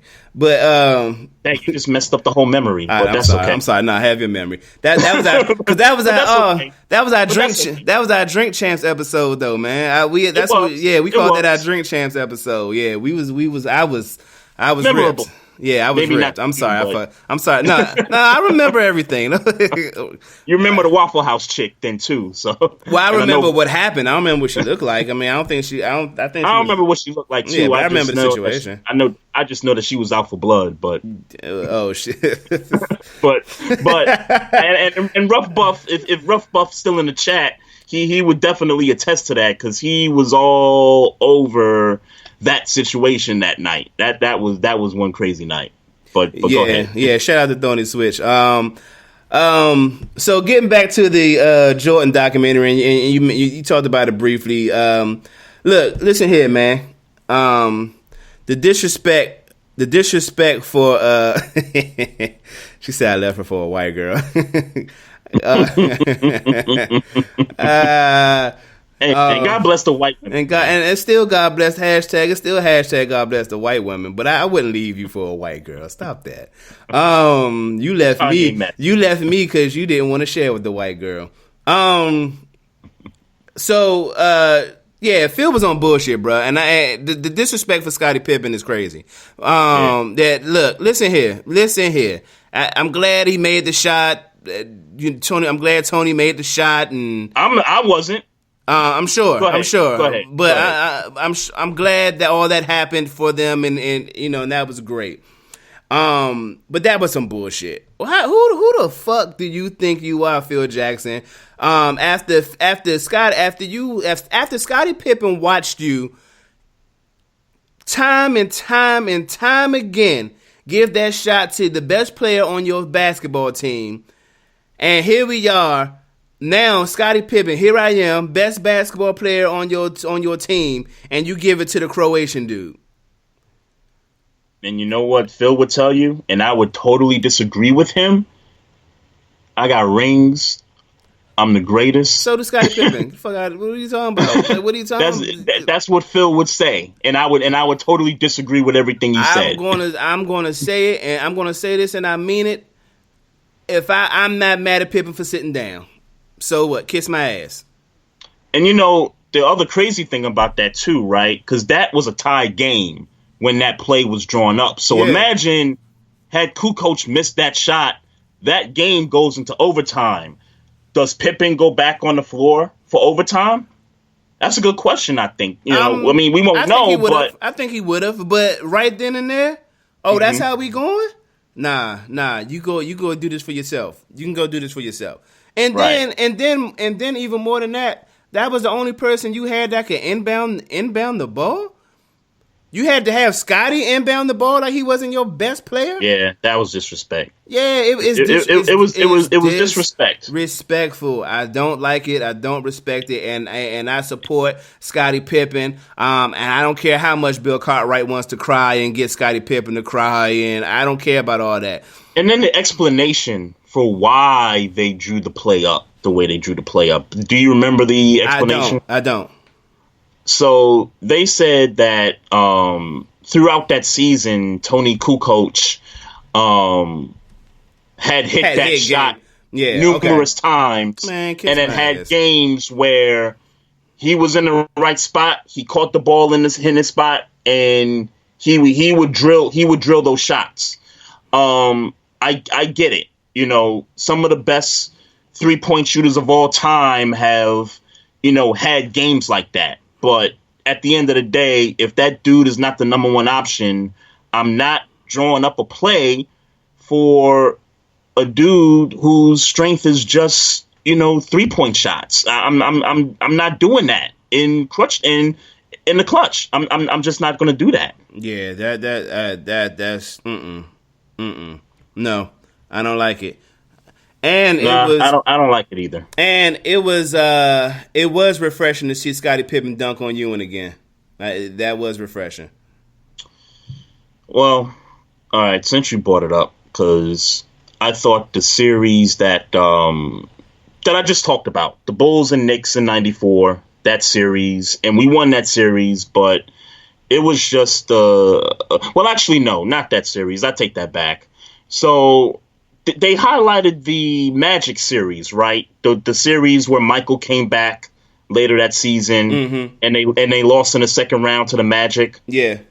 Okay, so that particular series, while it didn't involve my team, it still brought back some terrible memories that year, because if you remember, the other series in the East next to that series was the Pacers and Knicks, and that was the 7-game series where Ewing missed the finger roll in Game 7, and the Pacers move on to play the Magic, and who knows what would have happened if we would have got to play the Magic that year. I feel like we could have took the Magic, man. I mean, Shaq was a beast, but I felt like there was no Michael, and that was our last shot because Michael had came back. Yeah. One more time for Ewing. Did you see how Spike Lee tried to get involved when Pippen yammed on Ewing, and then Spike Lee got a little salty on the stands? Oh yeah, he was in the stands at that game. Hey, speaking of Ewing, man. Speaking of Patrick, I don't want to get off topic here. Because Oakley has been taking some more shots at Patrick. He came out in another, I guess, article or something and said something about the difference between the Knicks and the Bulls is that the Bulls had Michael and we had Patrick. And I'm like, I get it. That's the truth. But damn, like, why you know what I'm saying? Why you coming at my mans like that? Like, they need to shoot the 70-year-old 5. He was the best player on the Knicks for a long time. Like, he's the reason why we was in so many of these battles with the Bulls to begin with. Like why are you taking shots at this dude? Hey, and I also heard I didn't research this yet, but I did hear on the radio that Chris Childs went after Ewing, and Derek Harper went after Ewing also. And I'm like, why is everybody? What the hell Ewing did to y'all? What did he do to y'all? Aside from not getting the chip. Like, what the hell did he do to y'all to deserve this kind of slander? Well, I tell you what he didn't do. He didn't punch no players in their face and call them hoes and bitches like Jordan did. Did Reggie do it? Did Reggie punch Antonio Davis in the face? Hey, but Reggie ain't got no chip neither. But that's my point. That's my point. I tell you what. I would gather that Barkley punched Kevin Johnson. Hey, you talking about cats? Oh, you talking about a whole bunch of cats that lost to Jordan, who was effectively punching niggas in the face, right? That's my point. Sorry, and let me be clear, punching white people in the face. And that's my point. It wasn't just Ewing not doing it; it was a whole bunch of other niggas not doing it. But everybody else didn't have Charles Oakley to see. Let's be clear about why Oakley likes Jordan. Oakley be slapping niggas. Why? Oakley be slapping niggas too. So he feels Jordan. Scotty. What we talking about? We know why Oakley like Jordan and not Ewing. Oakley like his leaders slapping niggas, and Jordan slaps niggas. He punches niggas, and Oakley likes that type of rhetoric. And to be honest with you, I kind of respect it too. So there you go. That's why. So maybe if John Starks got punched in the face, maybe he wouldn't go too fast. If Ewing would pick on was picking on John Starks, calling him a hoe every time he made a mistake and telling him he ain't shit, and then there were moments on the court where Ewing was getting in John Starks' faces. Like there were moments like that during the game. Hey, I don't recall him. I recall Jordan's error. I mean, maybe Pat Ewing need a documentary so I could see that.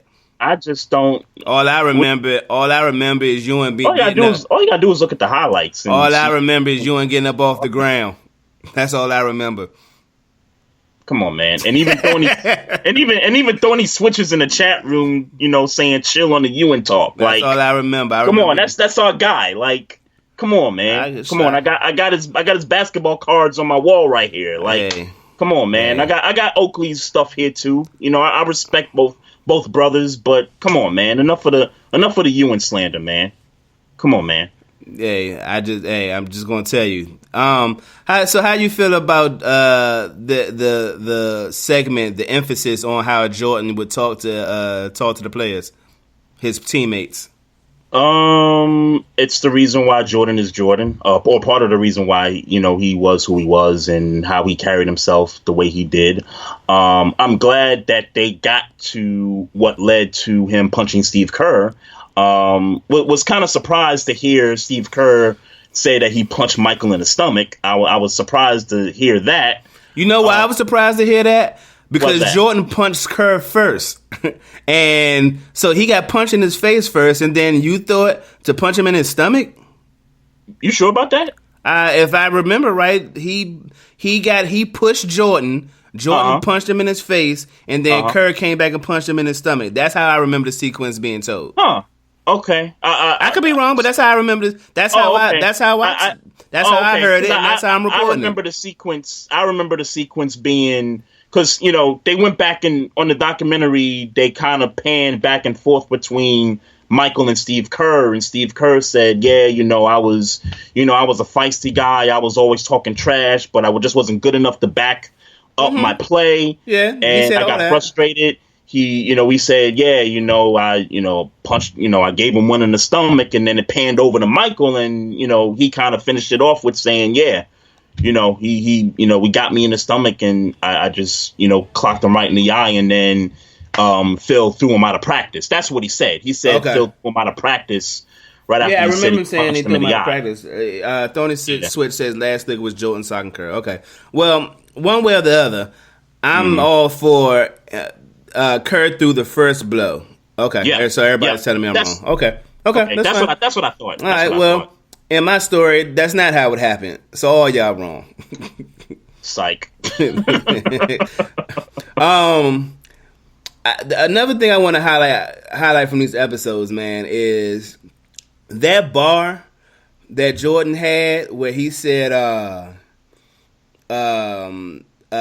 leadership takes sacrifice, winning takes sacrifice, and anybody who feels like I'm an asshole or whatever, ain't never won nothing. Yep. Bar, my nigga. Like, bar. Man. I ain't gonna lie. I respect Jordan's approach to how he talked to his teammates, man. But ain't no way in hell you gonna keep calling me no hoe when we not about to fight. And there's no way you're gonna do that if y'all don't get the results on the court. Meaning, if y'all don't win these championships, you're just not going to keep talking the way you're talking either. What you mean? So if these guys don't win championships and, y'all still, Jordan is still talking the way he's talking to his players are going to look at him and be like, well, we all this talking and all this, preparation and stuff, and, we got nothing to show for it. Oh, I don't care if we win it. I don't give a fuck if we win it or not. You're not about to be talking. You're not about to keep calling me no hoe. And yeah, nah. I get what you're saying. I'm not saying you're wrong. I'm just saying, in addition to that, I think it looks bad when the best player on a team is trying to incite that culture in the locker room and in practice, and the results doesn't show up because of that. So that's the point I'm trying to make, is that, players see that and they say, okay, whatever we're trying to do in this culture, in this locker room, this ain't working. We got to do something different. So had they not won those titles, I think those players would have been like, nah, you just not going to be, doing what you're doing, or you're not going to continue to do what you're doing. So you think they took that shit because he was a winner? Well, they were winners. It wasn't just him. The whole team. Well, if I'm a winner just like you, won. then you're not about to be disrespecting me. No, I get that. They spoke. See, and the reason why I'm saying, and the reason why I'm kind of hitting it at that angle is because they spoke about fear in that documentary. Like, there is a healthy fear of Michael Jordan when he came into the locker room or when he came into practice. So because you the best player in the world, and we respect that. We know what you do is great, this, that, and the third, and all that. Right. Nigga, you're not about to keep calling me no hoe, though. I got you. You're not wrong.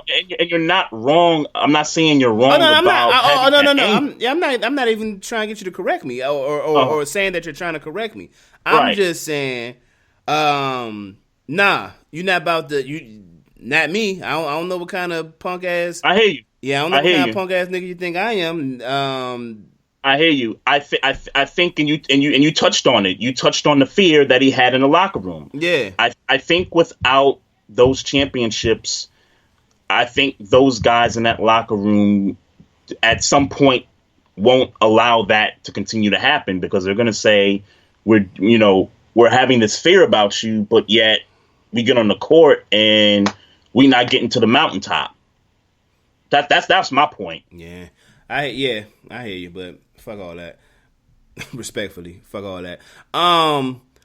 Another point that I've taken from this doc. For the people who say that the media ain't shit in 2020, the media this and the media that, ladies and gentlemen, I'm here to say that the media ain't been shit for a long time. A long, long time. After Jordan's father's dying and them, immediately coming out with stories that Jordan's, gambling life is the reason why his father got killed. Like damn near like the media ain't been shit for a long time. So it just for those who is new and just started growing balls and breasts. The media ain't been shit for a long time, ladies and gentlemen. If you didn't know, if you thought that the media just now got bad because of social media and those types of things, no, and Tony Switch beat me to it. It's just been amplified because of social media. But they've been, I ain't gonna say all of them, but the majority of them have been pieces of shit for a long time. So if you didn't know, if you don't know, now you know. And to add to Thorny's point, it's amplified now because of Twitter, Facebook, Instagram, and all types of social media outlets. And anybody can make a blog now. What's that? And anybody can make a blog now. Oh, of course. Anybody can make a blog now. Absolutely. I did have a thought on the story on how James Jordan was, gunned down and, the way he was killed and all that. It sort of kind of reminds me of, well, not so much it reminds me of, but I kind of look at today's athletes and with what we talked about with the amount of social media that's on display in today's age and everything like that, you know, more stories come out quicker than they normally would back in the day. More things in the locker room, the people you associate with, the people you hang out with, that you talk to, and things like that. I would just say to anybody that if I had the opportunity to tell a future athlete that's on their way to, you know, being something great, that anybody that's, you know, riding with you during your greatness, they just as much of a target as you, the athlete, is. And I feel like looking back at what happened to James Jordan retrospectively, he was some form of a target. They showed the car. They showed they didn't show the license plate, but they described that he had the number 23 on the back of the license plate. They had the North Carolina, the logo on there, and they said that he was 10 miles from, I might be getting the mileage wrong, but he was somewhere close to his home near Wilmington, North Carolina, something like that. Looking back at that, I tend to think that whether this had something to do with Jordan's gambling situation or not, James Jordan was a target, unfortunately, in that situation. And, you know, going back to how I feel if I had an opportunity to tell someone who's going to be great in the future that your people you hang out with, your family, friends, and business partners, they're just as much of a target as you will be, you know, once you achieve that kind of greatness. So I just wanted to touch on that. Yeah. Rest in peace to James Jordan. For certain. Rest in peace. Yeah. My last subject on the doc. Jordan had his baseball career framed as if he didn't have such a bad baseball career. So I guess my question is that why do we historically recognize Jordan's career as a baseball player as a bad career? And why, you know, because I'm looking at they talking about how he batted a 202 and had 50 runs running that year. After he took some time to build his baseball body, and then he all of a sudden he started becoming a good baseball player. Why do we consider his career to not have been a good career? And I'm really asking because I don't know. So because it's always been my impression that he had a bad baseball career, but they are saying something totally different in the doc. Okay, so what did they say in the doc? I might have missed that part. Essentially, the doc said that he had a decent career. You know, he had a 13 hit streak early because everybody was throwing him fastballs, and then when people started throwing him changeups, he started having issues, and then the news that's when the news started hitting that he wasn't having a good baseball career, and then once he got into baseball shape. He went on to hit 202 that year, and then the 50 runs. I'll be honest with you. Is that a good stat? I mean, that's how they pegged it. And 50 anything sounds good or extremely bad to me. So I think for the circumstance that it was, Michael just came off of playing 8 years of straight basketball. And for a guy to come into the major leagues and, play baseball and, do all that stuff, for him to average 202, in my opinion, is pretty good, given he had to work himself into baseball shape. I wouldn't necessarily call his baseball career a failure or it didn't go so well. I would just say that I would describe it as short-lived. And you posed the question about why it doesn't get enough coverage. Am I getting that question right? Well, what you asked me earlier? No, my narrative has always been, and it's not based on facts because I don't watch baseball, and I certainly didn't watch it then. Is that he was that he didn't have a good career. He was some shit. Like essentially, that's how he was pegged. He was some shit at baseball. Okay. And why was that the case? If he had 50 runs in that year and he had a good batting average. Well, obviously, his basketball career overshadows anything and everything that has to do with what he did for the White Sox. And that's just an opinion. That's not a fact. That's just me, kind of answering your question just off the jump. But for him to hit 202, for him to come off of playing basketball all those years and get into baseball shape, and, you said he had, 80-something RBIs one year. 50. 50.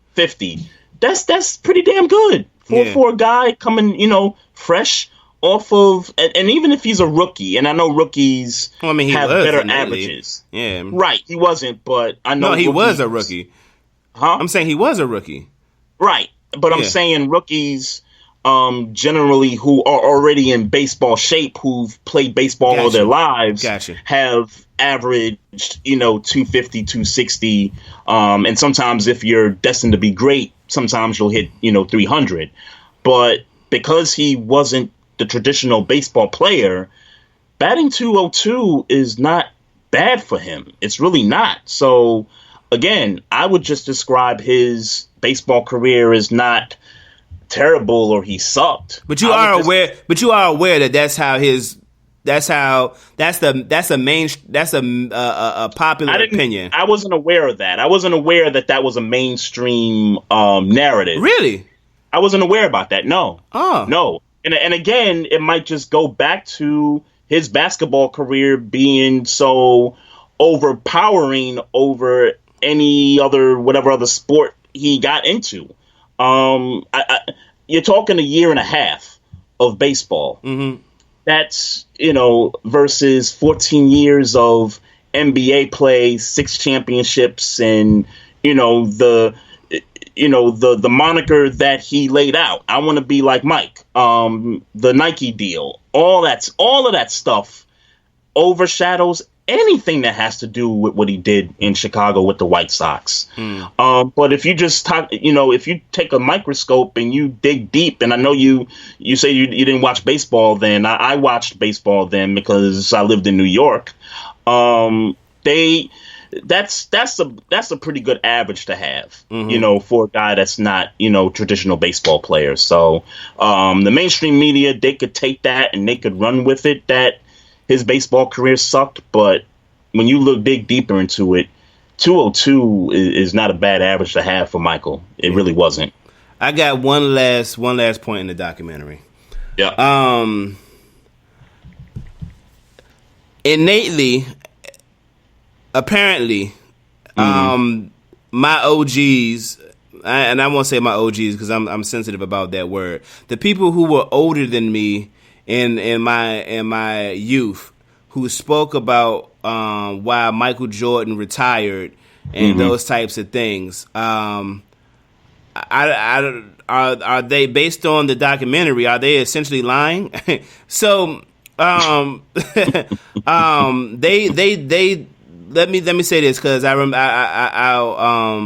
I'll take accountability for criticizing the documentary early on and saying that I didn't think they was going to really get into why he retired, and they talked about it for for long enough for me to say, okay, they at least addressed it. And you told me, just wait, they probably will end up addressing it. They did address it from the whole suspension thing. And did say that, and to people who thought he retired because he was in some type of well, no, I'll take that back. They said that was the theory. It was a theory going around that he was suspended by the NBA and he retired because he didn't want to be suspended by the NBA. Now, with this, some of the wives tip. Well, let me. I mean to cut you off, but I want to be clear that when David Stern spoke during that one point, he specifically said that that wasn't true, that Stern was laying down the suspension, and even if he had laid that suspension down, I think it would have been clear to some people that had that gone out in the media, had that been the narrative, that the league suspended its most marketable player, its best player, the cash cow, that the league at that time was going to take some real smoke for that. So I wanted to insert that in there. Yeah, right. That's an important piece there. Well, my OG, I said it again. The people that were older than me, I was, listening to stories around the campfire. I was under the impression that he was in trouble by people outside of basketball, not basketball people. Right. Like the gamblers. Like he was in, now I don't want to say in debt, but in debt. Right. Like he owed niggas money and they wanted their money, or how, right. And some people tied that to the death of his dad. Yeah, there were rumblings about that. Yep. Yeah. That it being tied to his dad was never what I was told. What I was told is that he gambled a lot, he lost a lot, and niggas wanted their money. And he was trying to get up out the spotlight where he could go chill, which as an adult don't really make a whole lot of sense, but that's just, I was hoping that they was going to get into the you remember that a prior episode when they talked about the little cat that he was gambling with on the golf course. I forget we always forget the dude's name. Yeah, I forget the guy's name. Yeah, we always forget. I'm thinking they gonna get into some shit like that, and the guy got busted too. Yeah, right? Right. I'm thinking they was gonna get into something like that. But they did deal with it. I'm cool with it. I just wanted publicly say that the old heads was wrong. I guess the old heads were wrong. Hey, maybe they were fooled, just like kind of how the media, tends to put a narrative out there just to make you think one way when actually there's another angle to all this. Yeah, maybe. And maybe they got fooled. But I do got kind of like one last thing, and you kind of touched on the reasons for him leaving the game the first time. And I hate to bring LeBron James into this conversation, and I know people on Twitter have been kind of having fun with this stuff, but this whole thing about LeBron not being, and I hope I'm using the right words here, but LeBron not being mentally tough enough. I don't know if I'm using the right words there, but there's been a lot of I see the Jordan LeBron comparisons in terms of on the court. I also see the comparisons in terms of how you deal with the media and things like that. And I'm kind of going back a couple of episodes ago, but bear with me. Jordan couldn't handle some of that media stuff that was going on. No, I think George just chose not to. Why did he choose not to? Because he ain't got to if he don't want to. He's the biggest player in the NBA. He ain't got to say shit. Sure, but you don't think that had a mental, strain on him? I think it has a mental strain on LeBron James. I just think I think Jordan could have handled it if he had to, but he didn't have to. So why? So why do it? Why put that stress on your life if you ain't got to? Right, and I'm not saying that he was right or wrong in doing so. I'm just talking about the why more so than the actual act. I'm just talking about why he elected to not really talk to the media so much. But you know what? I ain't got to take this. I'm gonna go play golf. I'm gonna go play baseball. Yeah. Like, could you imagine if LeBron did something like that and was like, I'm gonna just go play tight end for the Cleveland Browns. Like, I ain't gotta, take this crap from you guys. Like LeBron would be getting all the smoke if that would have happened. But I think he would be getting all the smoke because initially he came in answering questions. Yeah. You know what I'm saying? He initially embraced being able to speak to the public That's true. in a candid manner. He spoke about the things he wanted to speak about. He was more open than Jordan to the media. He that was his choice. So he would get smoke about it because once you expect something, then you want it. Right. But Jordan from jump didn't give you that, so they ain't expected it. And he was the best. LeBron might have did that to himself. Mm-hmm. Yeah. But I will say this, to the people who say LeBron wouldn't survive in that era, that's just not the truth. It's just not the truth. I disagree with that notion. He would. He definitely would survive in that. Yeah, he would survive just fine. Now, would he have been Michael Jordan? I in my opinion, no. But would he had still been one of the best players in the league and of all time? Yeah, he would have still been. Yeah, I would agree with that. Yeah, he would have still been. I want to read a comment from RC in the chat. He says, "Did y'all notice they played Run DMC's Down with the King in the documentary?" He says a subliminal shot at LeBron. I don't believe that. Yeah, I don't think so. I don't think.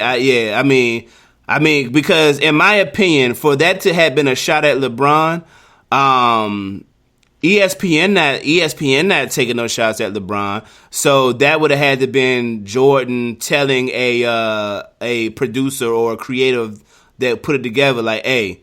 Oh, absolutely. You know what I'm saying? It would be in the hands of Jordan, not. Yeah, and then that would take Jordan creatively thinking that way, and then hoping that people like yourself would catch on to that being a shot. And I think that if it was taken that way, it's not by a lot of people. Like the thing about taking shots, and I guess to rap culture, the battle rap culture, the thing about taking subs is that if you know. And I think there's a lot of Jordan fans or sports fans watching this documentary if that know per se. And if that were to be a sub, I think we would have caught it. I think it would have been a bigger talking point. Right. Because I was thinking about it. I was just enjoying the soundtrack. I enjoyed the soundtrack. To be honest with you. Right. Yeah. Right. Yeah. I don't think it was that. I don't think it was that. Yeah, me neither. Yeah. I don't think it's nothing. I had a couple things, but really, man, I mean, we could really end it right here, man. It's Taco Tuesday, and I ain't ate since like 2 this afternoon. Damn. Yeah.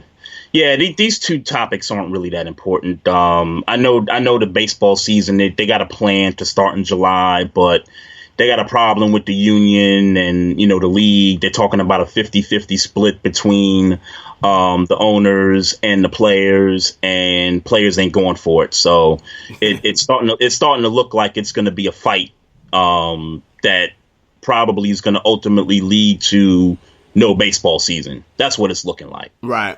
But I could be wrong about that. And then the NFL schedule came out. Okay. I mean, nah.